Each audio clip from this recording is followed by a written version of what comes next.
Fire and Rescue Team, MWA Police.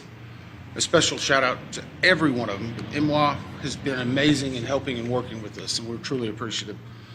Along with DC Fire and Rescue, just extraordinary taking the lead.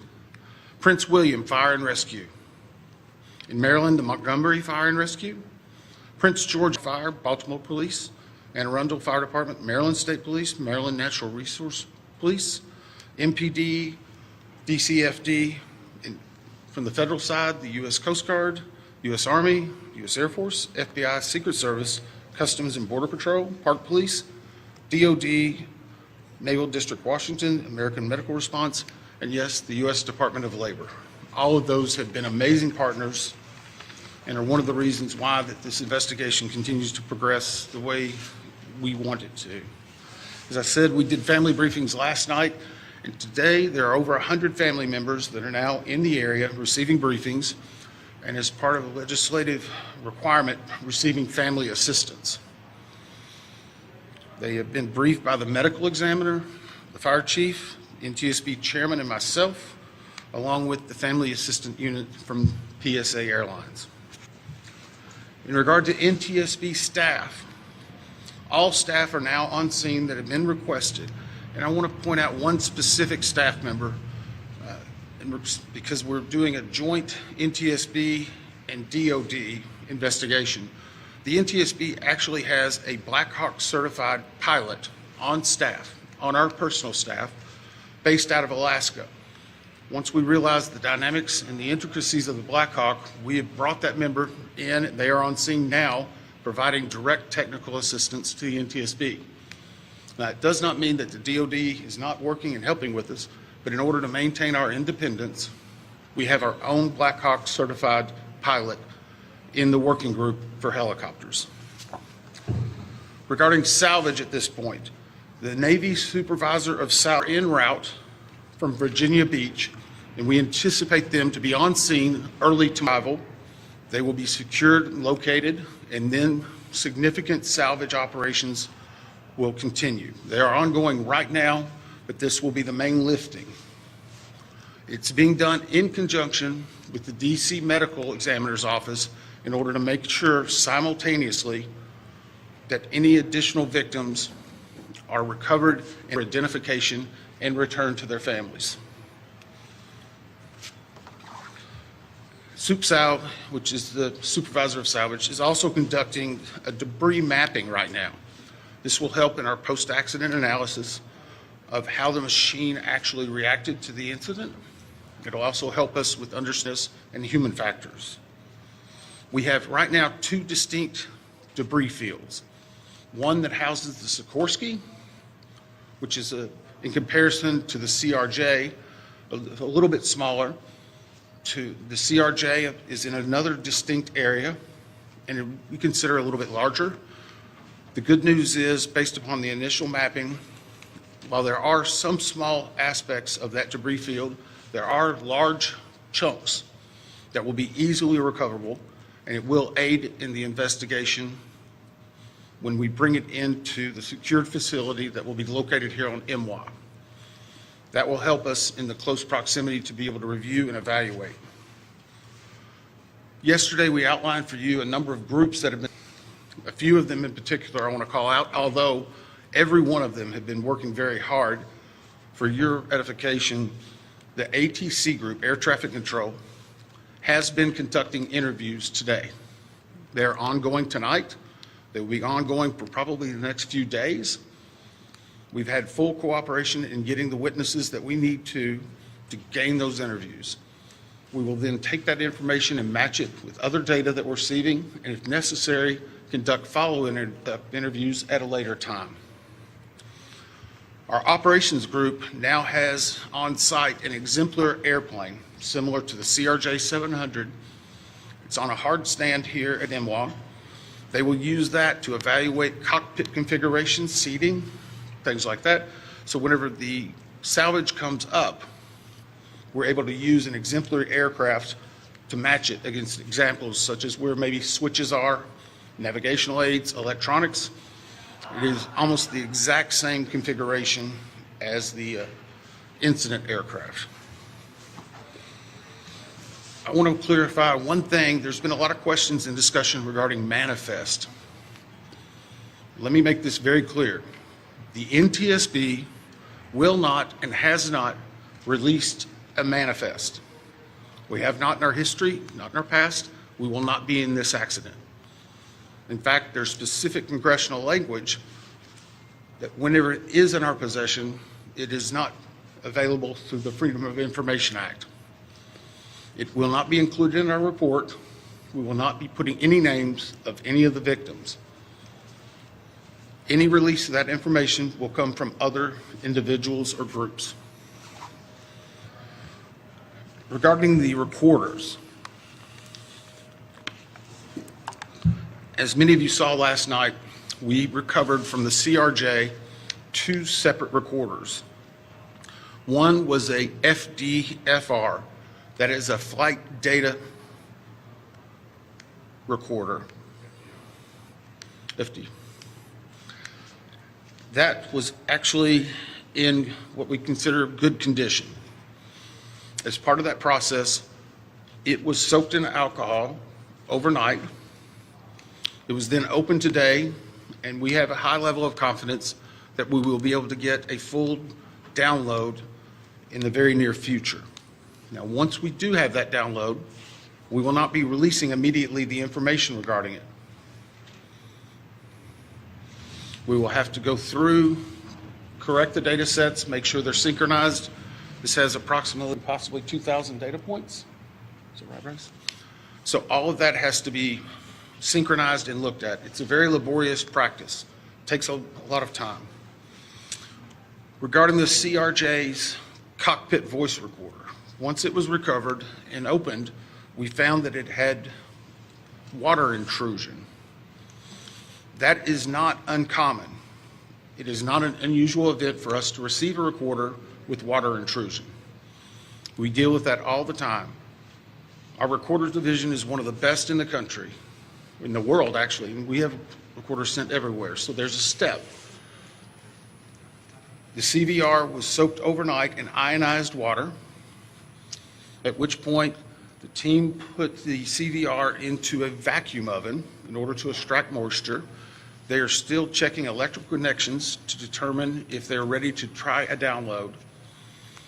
It is one step of many steps that we will take in order to get that data, but we have a very high level of confidence that we will have it. We just have to work through a number of steps. Lastly, on recorders, the Sikorsky PIT voice recorder and digital flight data receipt recorder. It's in one box. I can report to you now, we have recovered the Sikorsky black box. It is safely at the NTSB headquarters. It will begin an evaluation, just as the other two recorders tell you from a visual inspection, we saw no exterior damage that would indicate that it was compromised at this time. So we have a high level of confidence that we will be able to have a full extraction from that as well. Those are some of the significant updates we have right now. Obviously, we'll be doing some more in the essence of time and making sure our team gets back. I think we're going to be able to take maybe 4 or 5 questions. I'll call on you and I'll repeat it. So we'll try to play that game a little bit, please. Right here. Thank you very much. Your name and outlet, please. Jonathan Kersley from Channel 9 Australia. Captain Sully Sullenberg, one of the heroes of the incident on the Hudson descent, that he has said we absolutely should be reviewing airspace, not just here but in other places where there's a complex mix of traffic. Is he right? Is there time for a permanent shift in DC and across the country to keep airspace safe and separated between military and civilian aircraft? So the question for those watching, is it this time now for us to possibly deconflict or change some of the airspace where military aircraft operate with commercial aircraft? I can't give you a definitive answer on that. What I can say is in this incident, it should not have happened. We have in aviation what's called a Swiss cheese approach, wherein if something fails, a backup should catch it.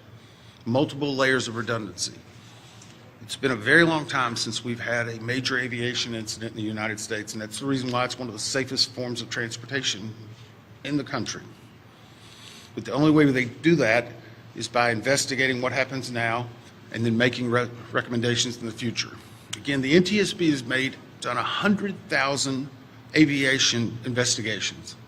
We've issued 15,000 recommendations. Over 84% have been accepted. Once this investigative report comes out, we will be advocating probably for years for changes that need to be made, but we'll not speculate on what needs to be done until we have the facts. Todd, is there anything obvious? Hey, I'll call on people. Sorry. Dave Jefferson from Reuters. Can you talk about how long you think it will take to recover the debris, how long you plan to be on site, and have you got any early data yet off the ATC tapes? I think that was 3 or 4 together. How long the debris will take, how long we'll be on site, and have we gotten any information off of the air traffic control tapes. The debris, we are hopeful once the mapping is done that it will be done in what I will call quick order. I can make no guarantees of that because first and foremost, we need to make every effort and to make sure we're recovering every one of the people that perished in this accident. We'll have some cranes that'll be coming up, and once that happens, you'll see a lot more activity, and we'll be moving that in, but I don't want to give you a definitive time. I would say it will start in earnest probably on Sunday, and it will go through next week, and some of that's contingent upon weather and other things. Regarding the ATC tapes, we've received a lot of different information on ATC, and so I'm just going to preempt it. Off-the-shelf software programs are not always as accurate as the data we specifically get from NTSB, from the black boxes. All of that are factors that come into our investigation. So we will not speculate about ATC tapes that you may have heard and seen online or snippets. We are getting the full cooperation that we need to be able to make an accurate assessment and to make sure what we are saying is factual and that it will help and aid in the entire investigation. Keith? Todd, Steve Cooper from Channel 7 in Boston. Is there anything glaring from the videos that we've all seen that would tell you that the pilot in the Black Hawk The helicopter... question is, based on the videos, have we drawn any conclusions? We have not. We know that there was a significant incident in which the 2 aircraft collided, a pretty significant fireball. If you will recall, even after the first day, we only had maybe 1 or 9 until we see a lot of other things in there. Critical is it to interview the controller in the tower pan? How concerning is it to you, the reports that that controller was working 2 positions at the same time? So the question was, how critical are the air traffic control interviews and basically staffing? So air traffic control interviews are critical. That's the reason why there's a process in place. That began immediately after the accident. It was preservation of that evidence. It was immediately taking down notes, getting logs, all that information. We will go back and look at any air traffic controller that was involved in this. We'll go back and look at their past probably 72 hours, even 2 or 3 weeks. We'll look at their training, their hiring, everything, what they probably ate that day. But it is not one point that tells us everything. It's layered into a lot of other information that's very critical. Regarding staffing, the FAA has had a very robust plan in looking at staffing. Obviously, we'll be looking at not only staffing that day, but progressively staffing. How many people, what job functions they were doing, were they being combined? All back during COVID, 1 runway was being used, runway 1, that was the only one. 33, as traffic came back, started being opened up. So we would look at changes in traffic patterns, construction at the airport, all of that. It all paints a very big picture. Who are you? Sorry. Sorry, Leo with APD. Have investigators interviewed air traffic controllers at this point? The question is, have we interviewed air traffic controllers? Yes. I think I started with, Were they working at the time? sorry. They were working at the time? I'm sorry, the clarification, was it an air traffic controller that was working at the time of the accident? Yes. Yes. Now, I'm not going to speculate. Sorry. Nope, sorry. I'm not going to speculate. The next question is, was there 1, 2, 3? I don't have the answer for that right now. I know that the controller that was working at the time has been interviewed, and his interviews are ongoing throughout the day. Yes, ma'am. Last one. Joseph, CNBC. Has President Trump reached out to you personally or anyone else from the White House, to you or anyone else on the board? And if so, can you describe the nature of those communications? The question is anyone from the White House reached out to me or other board members? I won't speak for other board members. I know that the chair did a briefing yesterday. It was publicly discussed and gave some information. I have not received any contact. I'm going to go back to something we talked about earlier. The NTSB is an independent, bipartisan board. 58 years as the gold standard. Our job is to find the facts, but more importantly, our job is to make sure this tragedy doesn't happen again, regardless of what anyone may be saying. Our investigators never want to see this happen again, and I never want to have to go back and brief another set of family like that. Thank you. Thank you very much. Facts. President Trump was wondering why this helicopter was flying above 200 feet. Which one? The other one? No, this camera. This camera. You can drop that mic.